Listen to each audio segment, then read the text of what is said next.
What's up everyone, back for another beer review, and today I will be reviewing yet another collaboration beer, this time between the Other Half Brewing Company out of both Brooklyn and Rochester, New York, along with the Alvarado Street Brewery, and they're out of Monterey, California, and this is their Surf the Great Lakes. So they're calling this an Imperial IPA that comes in at 8% alcohol by volume. No IBUs listed in time of review. This can is exactly 2 weeks old. So another collaboration from Other Half. Hopefully it's another good beer.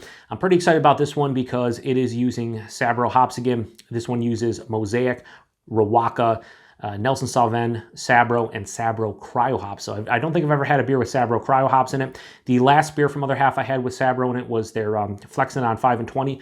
One of the best beers I had this year, and certainly one of the best triple IPAs I've ever had. So pretty excited about this one. So let's crack it open, get it into the glass, and see what we got going on. So Other Half, I don't know, they've just been killing it lately. I mean, I've reviewed so many beers from them on the channel, and you guys know they're probably my favorite brewery. Mortalis a close second, certainly here in New York, but they've been just doing extremely well lately. Like, a lot of their beers are just absolutely delicious for me.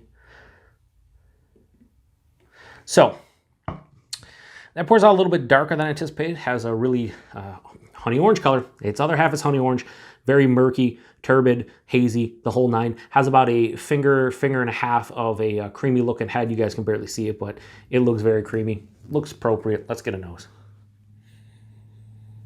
Ooh, the Riwaka and that Nelson really screaming, like getting like white grape, gooseberry, passion fruit, white wine, very vinous. Underlying like more of like a pit, towards the pit of a peach apricot type of thing. They're using Sabro and Sabro Cryo, not getting any toasted coconut, unfortunately. Has a nice herbaceousness to this one, not even dank, it's just very herbaceous. Touch of a floral aspect as well. Smells sweet, but not overly so. That herbaceous tone, the floral component, and just the hop characters itself kind of knocking down the sweetness, but it smells pretty good. Yeah, let's get into it. Cheers, everybody.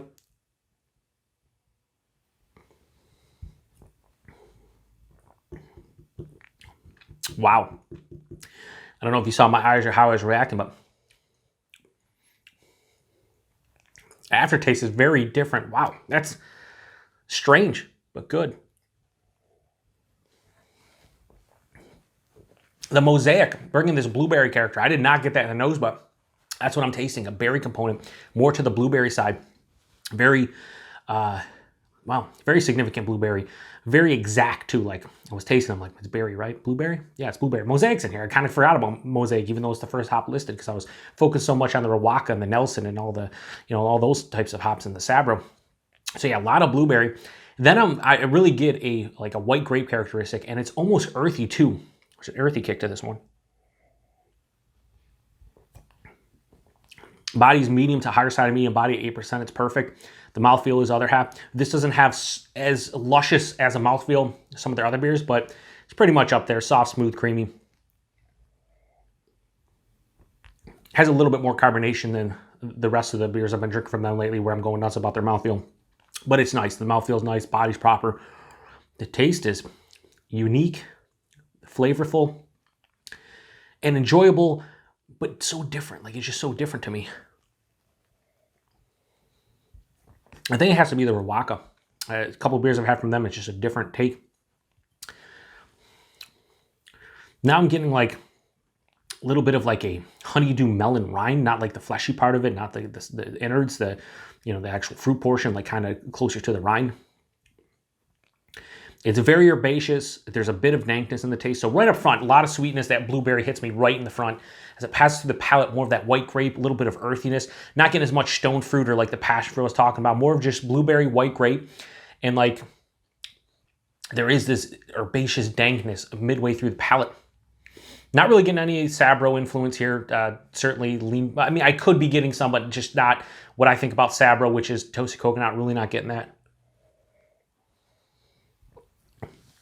It finishes actually with a little bit more bitterness than most Other Half, so low to moderate bitterness. Decent residual sweetness, slight dryness.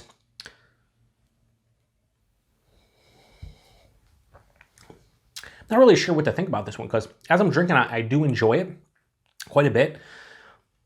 But like my mind's just trying to pick out flavors and trying to figure out what I'm tasting, and it's not as easy to do in this one. Like a lot of the other half beers, I'm like, here's this, this, and this, easy. This one, you know, it's fucking up my palate a little bit. 8%, I do get a little bit of booziness in the chest, into the stomach, not really on the palate. Yeah, blueberry and white grape, it's just a weird combo with that like herbaceous, earthy kind of kick to it, the dankness. I do enjoy this, actually a decent amount, like I said, but probably not one of my favorite offerings from them recently. It's still a good beer though, and I still dig it. Actually quite a bit, like I said, I don't know how many times I can say I dig this beer quite a bit, but maybe like 32. It's tasty, it's enjoyable, but this is not like next level shit from other half. This is not, you know, to the 4.25, 4.5 crazy range. For me, rating on the Surf the Great Lakes from other half and Alvarado Street, I can only give it a straight 4 out of 5, which is a good score. But for me, I do enjoy the uniqueness to this beer, but it's kind of weird, and I don't think it blends as well as I'd want it to. That blueberry and that white grape combined with the herbaceous dankness and like the earthy component, kind of weird for my palate. And of course, we're all going to get different tastes, so maybe somebody's drinking this right now and is like, wow, this is amazing, one of my favorite beers. That's cool, but for me, it's just kind of weird. Yeah, I think by the end of it, I'll probably have more of an idea of how much I really like this one, but as is, 4 out of 5 is a proper score for this beer. Price and availability, I think this was $20 a 4-pack, which is $5 a can. I personally myself would not pay that again, but I did split this 4-pack with a good friend of mine and viewer of the channel, Jeff, aka No Jinx. Him and I split a 4-pack of this, so we each had 2 cans. And I'm happy with that. I did grab a couple cans, but if they release this again, I probably wouldn't buy it. And availability, typically brewery only, with other half Brooklyn, Rochester, but they do a bunch of mobile canning releases nowadays. They get a lot of their stuff on, into kegs and send them around New York State. So if you live in one of the bigger cities in New York State, you probably can grab some of their stuff from time to time on draft. So yeah, pretty good beer. I enjoy it. Kind of fucking weird. If you've had this one before, let me know what you think about it, because I'd be curious to hear what people think about this one, because it's weird to my palate. I imagine some people out there are probably struggling with the same issue I'm having, which is I don't know what the fuck I'm tasting, or what I am tasting is quite strange. But at the end of the day, a 4 out of 5 is a good rating. So yeah, thanks to everybody for stopping by for another beer review. Until the next one, cheers.